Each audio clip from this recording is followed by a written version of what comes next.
So after playing the cease and desist gimmick for quite a while, it is now no longer a gimmick with the Young Bucks. They got a cease and desist. Well, they actually got a cease and desist from the producers of was it Rick and Morty on Cartoon Network, because they had done a parody shirt for them, and that actually is what led to them coming up with this gimmick, which then became reality. Well, you know what? I mean, it's funny because on Monday night when they did that thing, the Being the Elite show, the last episode of Being the Elite, which is the parody of the DX invasion of Nitro from 1998. So they did that. We talked about it Monday. I watched it and you know, like my thought, and boy could I have not been more wrong. My thought is like, you know, people are just going to they're going to just laugh it off. Who's going to take it seriously? The one thing that I saw, you know, which I mentioned Monday, that I figured they wouldn't be happy about was them. I mean, I'm sure they weren't happy when you go into the crowd, you know, waiting to go into their Raw, and you do the thing of how many people here came to see WWE, and everybody boos. How many came to see the Elite or the Bullet Club or whatever they said, and everybody cheers. Obviously, WWE isn't going to like that. I didn't think that would be that big of a deal. But then when they had the guy in there talking about the free tickets, I thought, they're probably not going to like that one. So that one split second kind of did make me think that, you know, something. Well, anyway, the point is obviously WWE was not amused by this whatsoever. They did not find this to be funny or ironic or anything, given that they use this exact same thing as in their mythical version of history. Because, you know, like you and I both know that DX invasion, well, it was kind of a big thing when it happened. It had nothing to do with the overall, like, you know, they treat it as like the beginning of the change of the war and the significant thing in wrestling history. That is nuts.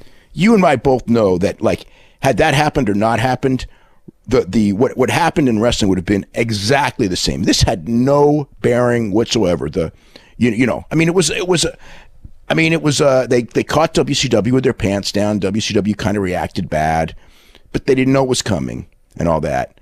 But, you know, it's played up in WWE history of the Monday Night Wars like this significant thing, and, you know, DX is the reason that they won the war and all that, and it's all total myth.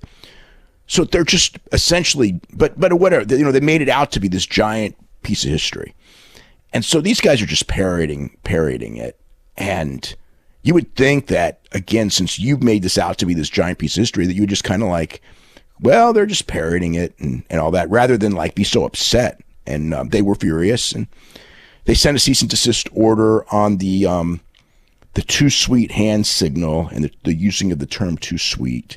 So the story's in the Observer if you want to read, you know, the full details of what exactly it's all about. But the gist of this is that I don't believe for a second that if this thing went to court, that WWE would have a way, would be able to back this up, because the very simple thing is that WWE never trademarked this until 2015.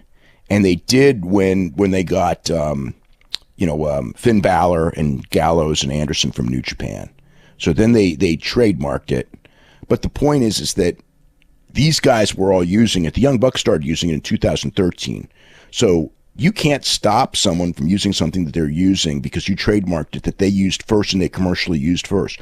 If WWE had marketed it and trademarked it first, now granted there is the idea that they own WCW, and it was used first in WCW, but it was used all over the wrestling world, not just WCW. It was used in Japan. It was used everywhere forever. You can't, again, I'm pretty sure, but again, do you really want to get into a legal fight with WWE? I mean, you could and say, I'm going to fight them on principle, but when it comes to court cases and things like that, it's very noble to say you should fight them on principle. It's like, in a lot of cases when things happen, when it comes to WWE and things in WWE, and then people settle, and in almost every case they do, and people go, they should have taken it all the way and everything. It's like, man, if you understand the big picture, it's not going to happen. That just is not how it works in our society.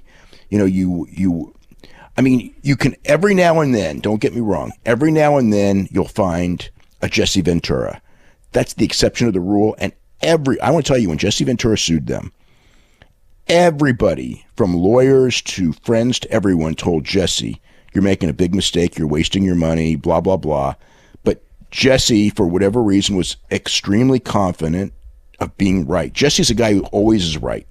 So he's very confident about being right. And he almost lost the case, and he almost lost an appeal too. They were very close decisions, but he did win.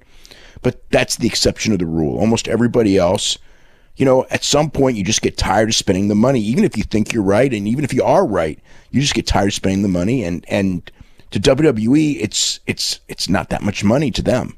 It's to an average person it is. I mean, the court system is like that. I mean, it's the whole Gawker case. I mean, a guy like Hulk Hogan, just an example, the whole thing with the Gawker case that came out is Hulk Hogan made, probably what? I mean, he was probably, before the divorce, he was probably worth over $30 million. Even after the divorce, he's probably worth $8 to $10 million. Okay? He's not a poor man. He could not have afforded this lawsuit against Gawker. He could not have done it.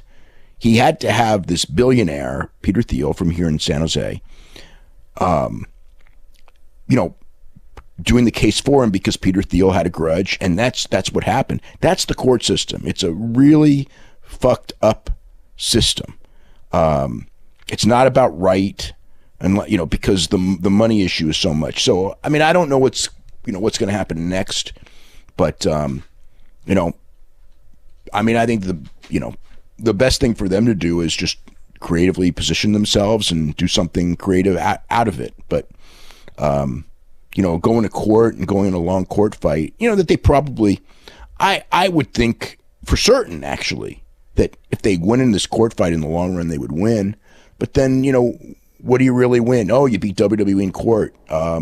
It's not like you can, all you're going to get is you're going to spend a lot of money and you're not going to have damages against WWE. Perhaps you'll get the case thrown out right away early, and that very well could happen.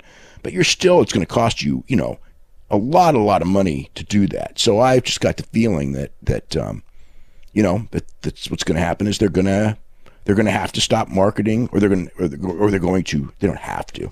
They're going to probably decide to stop marketing this, but we'll see what they do. I don't know, and I don't know how what they're going to do. It's probably no fun for them. We'll see how the public reacts to it. But I mean, it's fun, I don't know. I mean, from my perspective, I look at it and it's like, geez, it's obvious where this came from.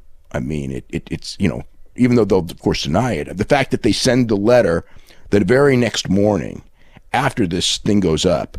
I mean, and after, we hear that they're so furious about this thing. To me, it's like, I don't know if that's something to be so furious about, but, I mean, as far as, I don't know. I would have thought that they would have a better sense of humor, but again, in that case, in this instance, I was dead wrong. They did not have a sense of humor about this whatsoever. And I guess the free ticket thing, I know how people think there. And I knew when that free ticket thing was there, I thought that, like, well, they're not going to be happy about this aspect of that thing. But the rest, I always thought, like, whatever.